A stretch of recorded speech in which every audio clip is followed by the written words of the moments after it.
Coríntios 12. Segunda carta de Paulo aos Coríntios, capítulo 12. Oremos. Deus nosso Pai, pedimos-te a tua palavra,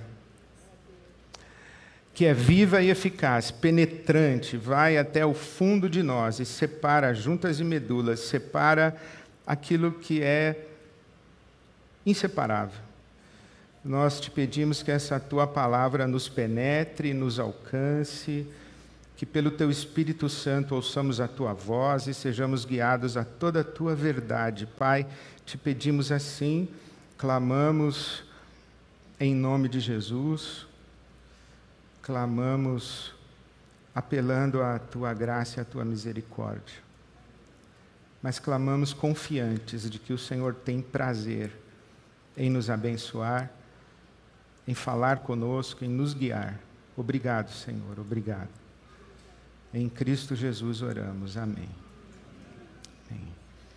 Leio começando no versículo 7, segundo aos Coríntios 12.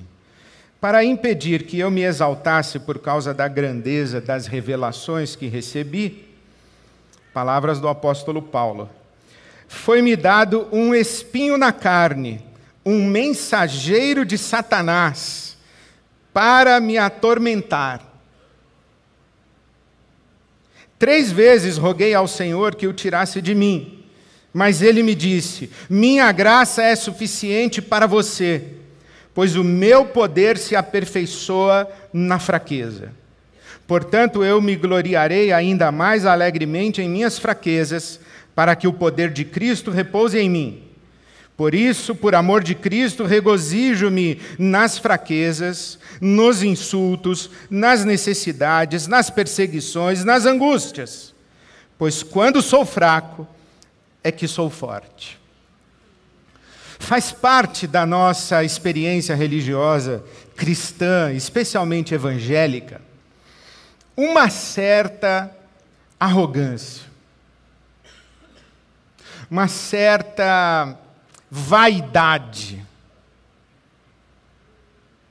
Porque nós temos o Deus verdadeiro, nós temos a palavra da verdade, nós não somos meras criaturas de Deus, nós somos filhos amados de Deus e filhas amadas de Deus. Os outros são criaturas. Nós temos o Espírito Santo. Nós somos príncipes e princesas, destinados a ser cabeça e não cauda.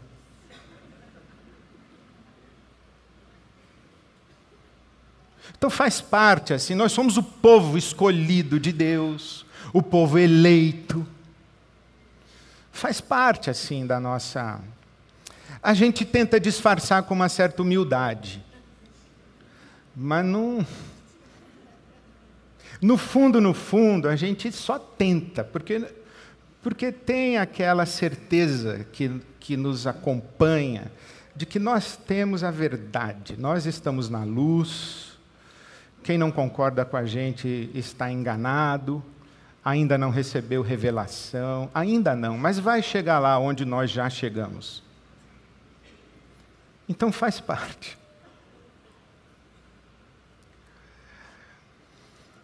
Acontece que quem tem um mínimo de sensibilidade e honestidade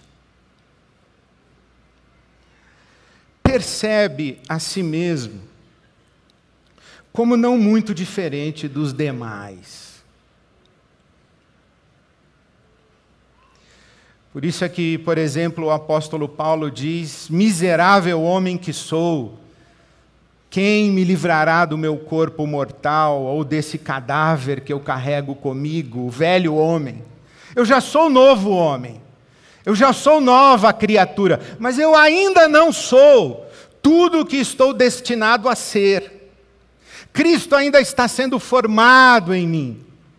A nossa transformação para nova criatura, ela não é instantânea no dia da nossa conversão, não é no estalar de dedos.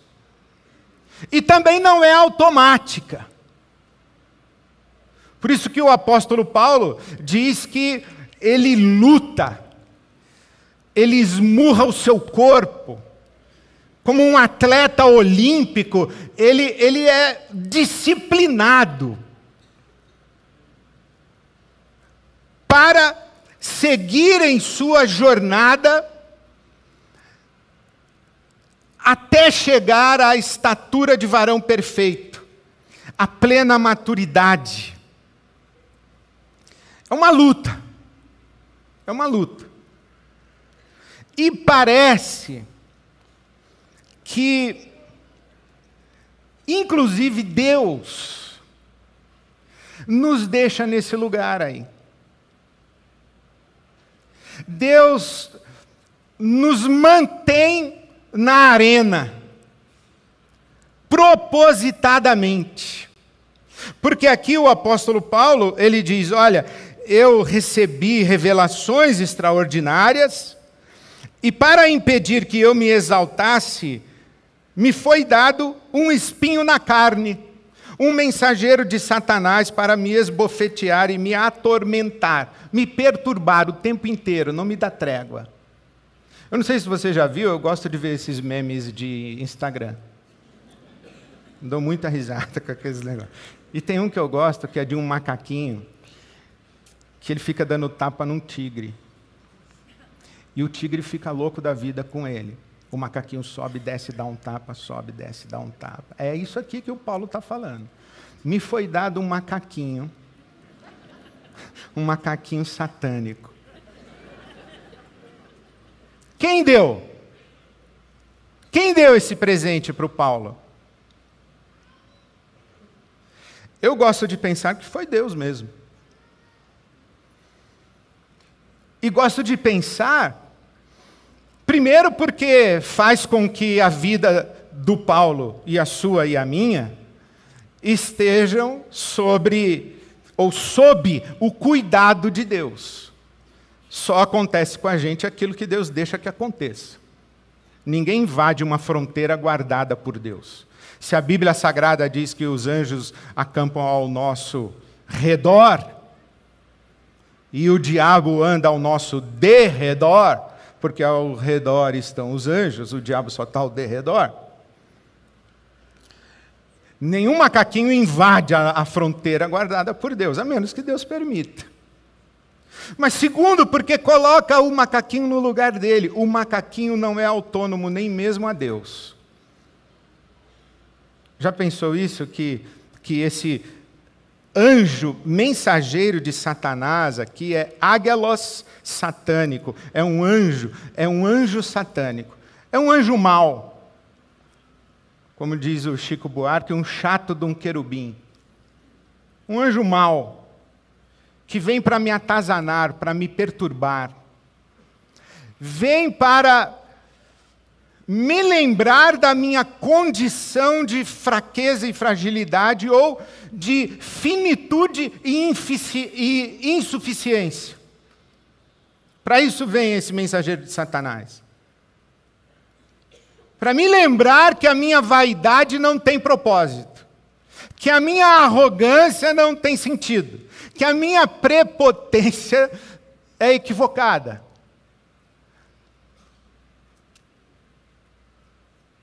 Para tocar na minha fragilidade,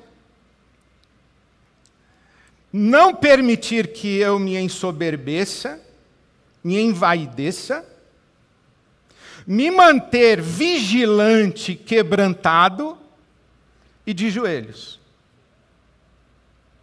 É como se o Paulo estivesse dizendo, 3 vezes roguei ao Senhor que o tirasse de mim, mas ele me disse, a minha graça te basta.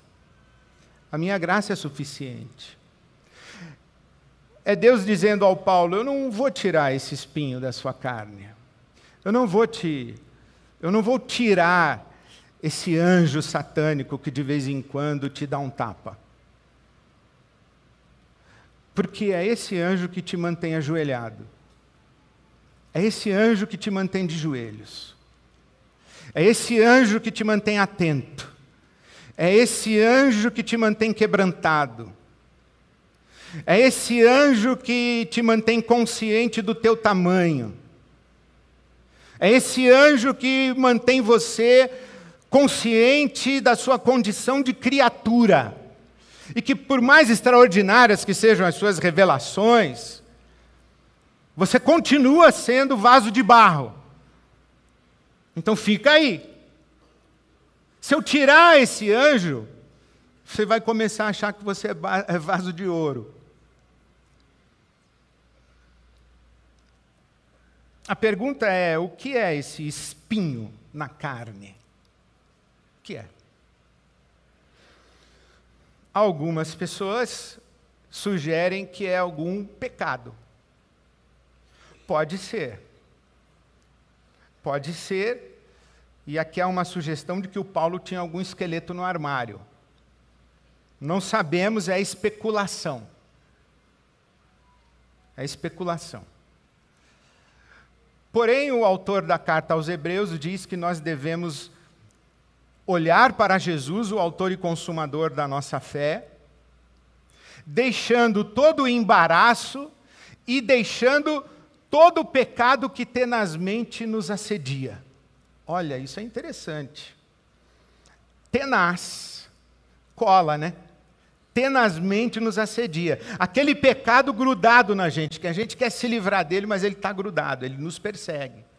Ele está sempre presente. É como se fosse o objeto da tentação contínua. Não é todo pecado que tenazmente nos assedia. Por exemplo, eu não sei se você tem problema com a bebida. Ou se você tem problema com dinheiro, ou você tem problema com a mentira, ou você tem problema com a fofoca, ou você tem problema com a inveja, ou se você é o famoso pavio curto, ou se você é o sincerão estúpido, boçal. Eu sou autêntico. Não, você é ignorante. Eu não sei qual é o pecado que tenazmente te assedia. Mas cada um tem o seu, entre aspas, pecado de estimação. Aquele pecado recorrente. Aquela zona de conforto pecaminosa para onde a gente corre no momento do estresse, no momento da angústia, no momento do medo, no momento da raiva. A gente vai aliviar a tensão. Aquela muleta. Aquilo que a gente sabe que nos faz mal, mas a gente continua convivendo com aquilo. Faz até uma amizade. Pode ser que o espinho na carne seja isso. Ah, porque Deus não me tira esse espinho na carne? É porque isso aí é que te mantém em luta. Te mantém atento, te mantém vigilante, te mantém de joelhos, te mantém quebrantada, te mantém quebrantado. Outras pessoas dizem que pode ser uma adversidade permanente. Por exemplo, estudiosos sugerem que o apóstolo Paulo estava envelhecendo com uma enfermidade que roubava-lhe a visão. Ele estava ficando cego.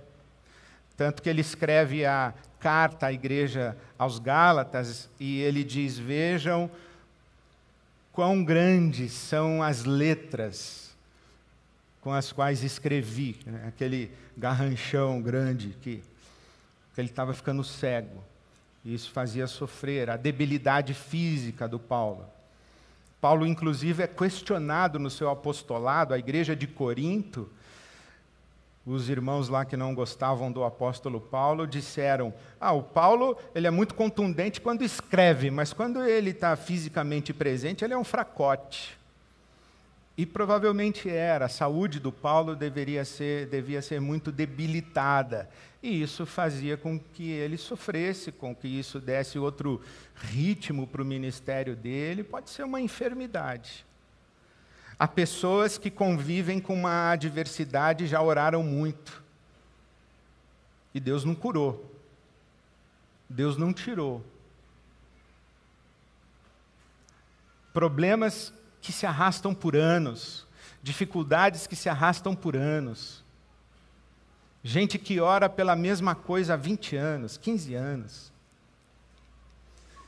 E Deus não curou. Ou uma adversidade.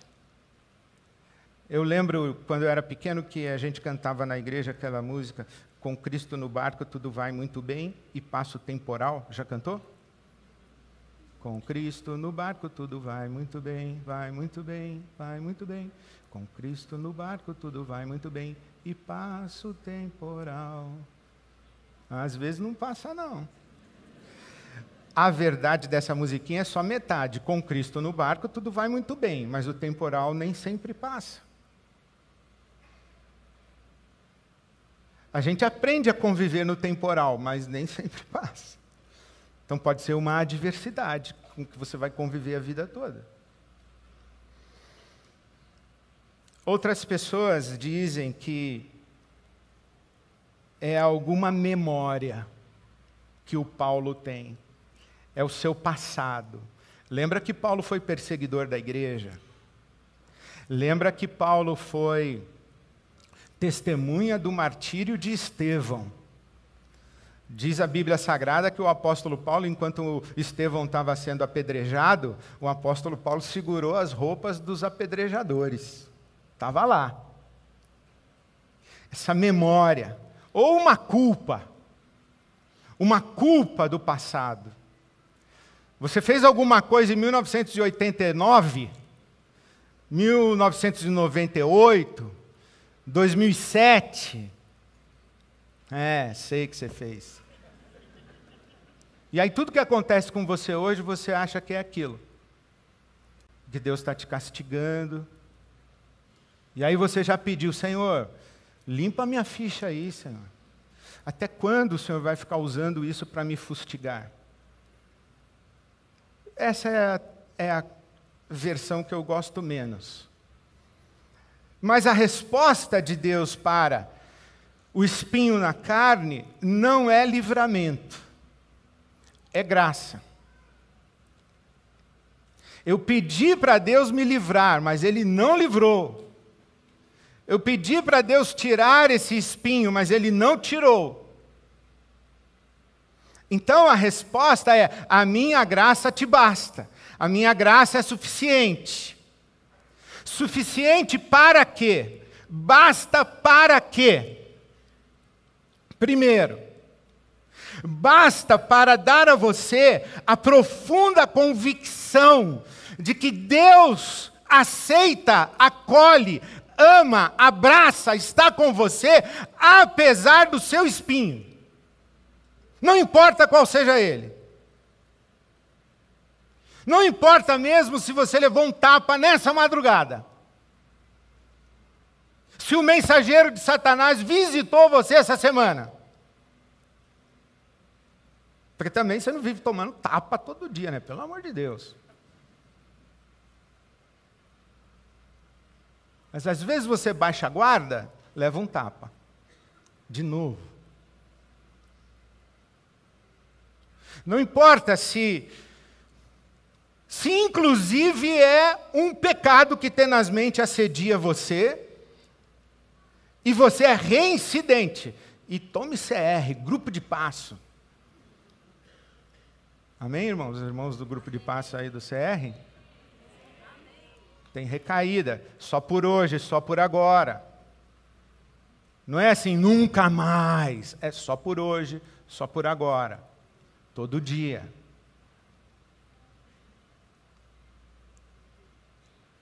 Meu professor de teologia, o Dr. Russell Shedd, disse que Deus não confia em nós mais do que 24 horas. Por isso é que as misericórdias do Senhor se renovam a cada manhã. Então é todo dia, irmãos, todo dia. Aí você caiu, reincidente. Não importa. Que interessante, Isaías capítulo 59. Os seus pecados fazem separação entre vocês e o seu Deus. Por causa dos seus pecados, Deus escondeu a face de vocês. E por causa dos seus pecados, Ele não mais ouvirá vocês. Isaías, ultrapassado. A graça basta. Deus não me trata segundo os meus pecados, me trata segundo a sua graça. Agora lembramos do Salmo. Assim como o Oriente está longe do Ocidente, assim Deus afasta de nós as nossas transgressões. Aí sim. A pregadora das 9, não vou dizer quem é, ou quem foi. A pregadora das 9 disse que uma das palavras mais recorrentes na boca de Jesus, nas suas conversas com as pessoas, foi: os seus pecados estão perdoados. Os seus pecados estão perdoados. Então a graça basta. Para quê? Para você ter a profunda convicção de que Deus não tem nojinho de você. Deus não vira o rosto de você. Deus está com você. Eu lembro um amigo que disse para mim: "Ô Ed, eu não vou no domingo da ceia porque eu acho que eu não tenho condição." Eu falei: "Ué, não é para isso mesmo. No dia que você achar que tem condição, não vá. Porque a ceia é para quem sabe que não tem condição. É graça, irmão, não é condição. Ah, eu não tenho nem cara para orar. Depois do que eu fiz." Ué, eu aprendi que Deus não usa vaso sujo. Deus só usa vaso limpo. Mentira! Imagina, se fosse assim, não ia me usar nunca. Porque você pensa que eu estou limpo, é que você não vê o que eu penso. É que você não sabe o que eu sinto. Você não sabe as vontades que eu tenho com algumas pessoas. Você não sabe. Se Deus só usasse vaso limpo, não usaria ninguém. Eu prefiro dizer que Deus usa vaso honesto. Aliás, Deus usa quem Ele quiser, o que Ele quiser. Usa até mula. Usa até pedra. É graça, irmão, não é condição. É graça. Deus nunca vira os olhos de nós. Deus nunca vira o rosto. Está conosco sempre. A graça basta. Basta para quê? Primeiro, para dar a você a profunda convicção de que Deus aceita, acolhe, ama você, apesar do seu espinho na carne.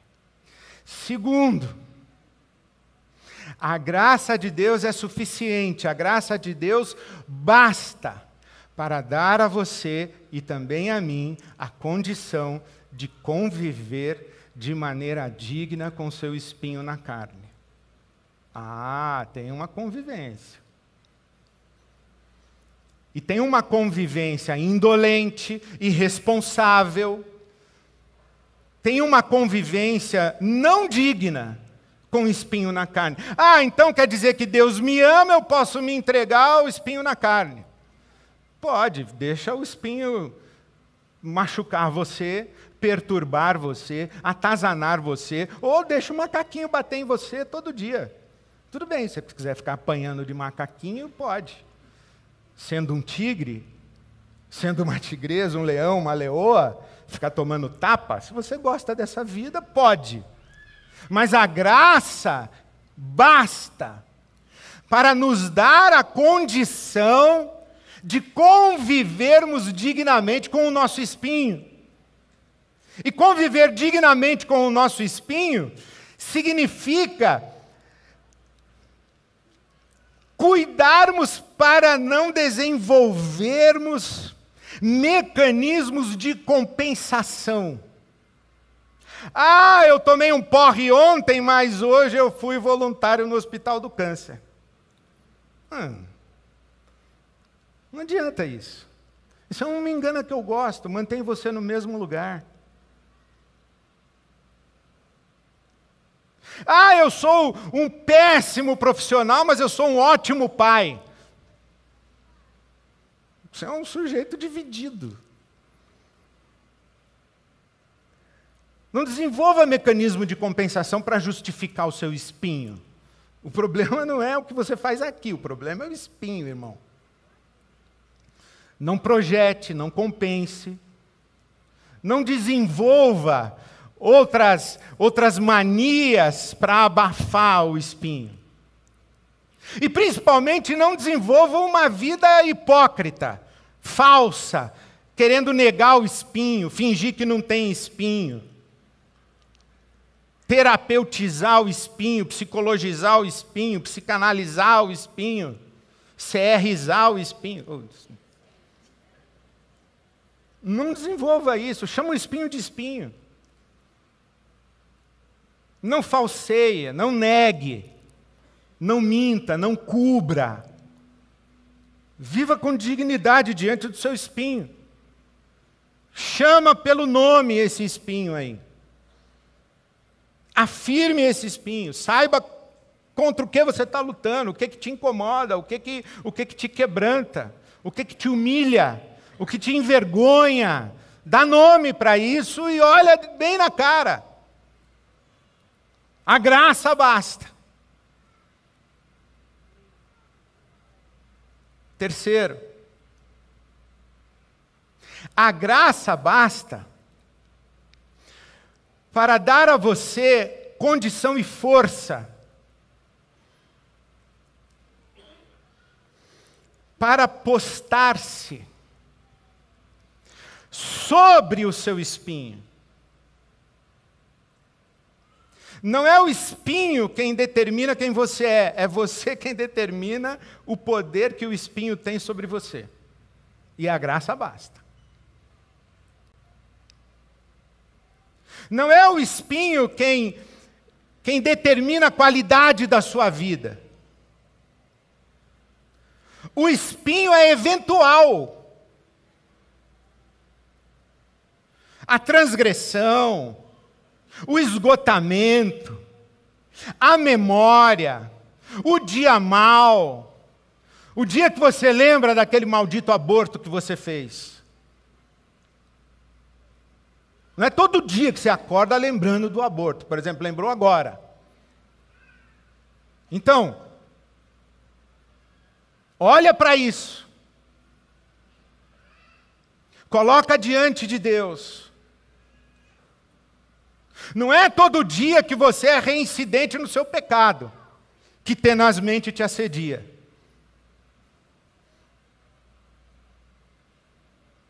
Não é todo dia que você perde a cabeça. Não é todo dia. Porque esse seu espinho aí não pode definir você. Então a graça te basta.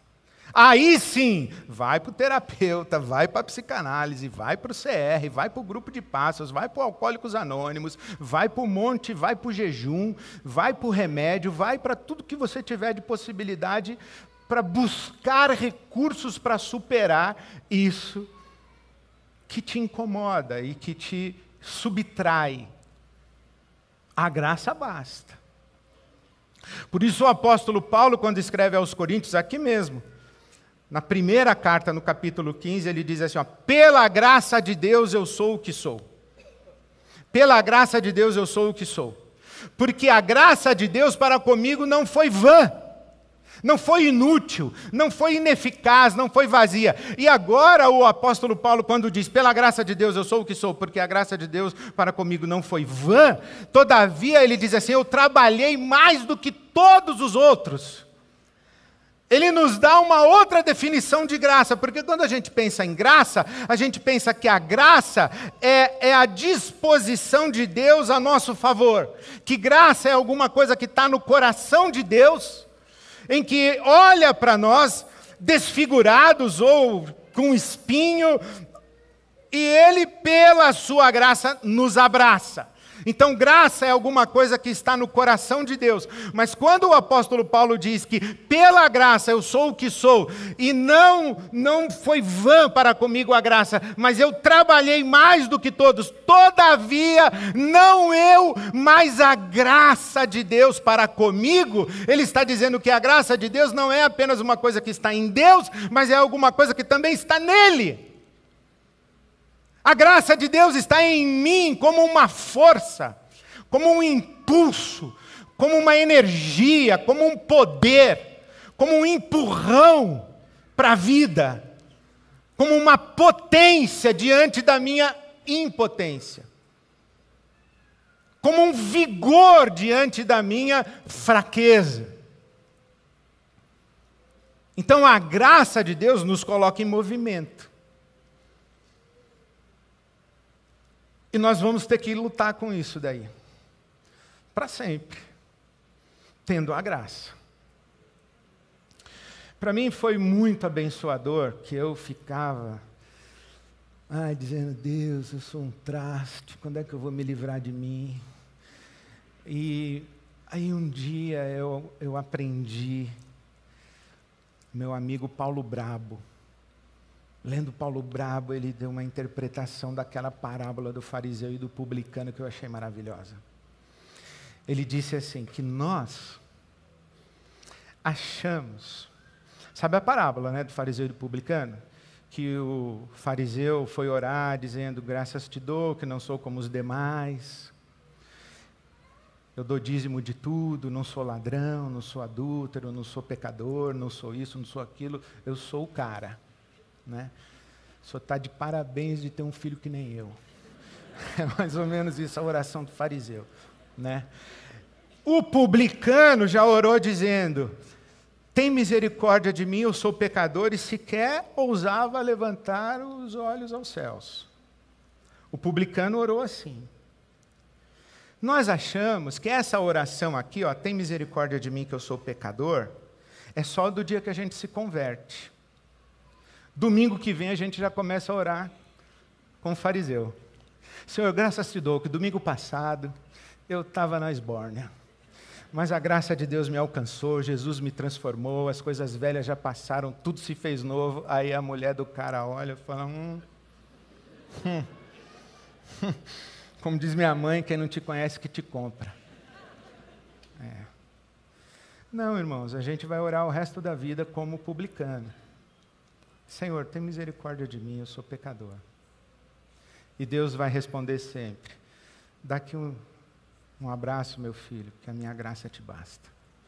Eu sei que você não é essa coisa toda aí, mas a minha graça te basta. Eu te amo, do jeito que você é. Eu estou contigo para você conviver com isso aí, e conviver com dignidade, conviver com integridade, conviver com honestidade e continuar lutando contra isso aí, para isso aí não te dominar, para isso aí não determinar quem você é e determinar a sua vida, para você dizer quem é dono de quem. Não é o espinho que é seu dono, é você que é o dono do espinho. Não é o macaquinho que fica te dando tapa que determina a sua vida. Então não relaxa, não vacila. A graça te basta. Por isso o apóstolo Paulo, como ele termina, de boa vontade, regozijo-me, aí já é demais. Me alegro nas minhas fraquezas, nos insultos. Eu vou ler meu Instagram hoje, os comentários, falar assim, Senhor, eu te agradeço, eu me alegro nesses comentários do meu Instagram, que me mantém de joelhos, me mantém quebrantado, nas necessidades, nas perseguições, nas angústias, pois quando eu sou fraco, é que sou forte. Quando sou fraco, é que sou... Eu não sei qual é o seu espinho, aliás, eu espero que você saiba. E se você não sabe, ou se você tem vários, né? Falar, um só, pastor, tem vários. Pode até ser, sabe, que tem fases da nossa vida que o espinho muda, né? Tem fases. Sempre tem alguma coisa que mantém a gente ajoelhado, mantém a gente quebrantado, mantém a gente humilhado, mantém a gente tratando com compaixão e misericórdia, com solidariedade, com fraternidade, com sororidade às mulheres, uns aos outros, porque nós somos tudo nivelados pela graça de Deus. A graça te basta, irmão. Não se envergonhe, não se acomode, e tome posse do poder que a graça de Deus dá para você. Não se envergonhe, a graça te basta. Não se acomode, isso ofende a graça de Deus. Não se envergonhe, não se acomode, e tome posse do poder que a graça de Deus te confere. Pela graça de Deus, sou o que sou. A graça de Deus para comigo não foi vã. Que não seja vã, vazia, inútil, ineficaz na sua vida a graça de Deus. Amém? Amém. Amém.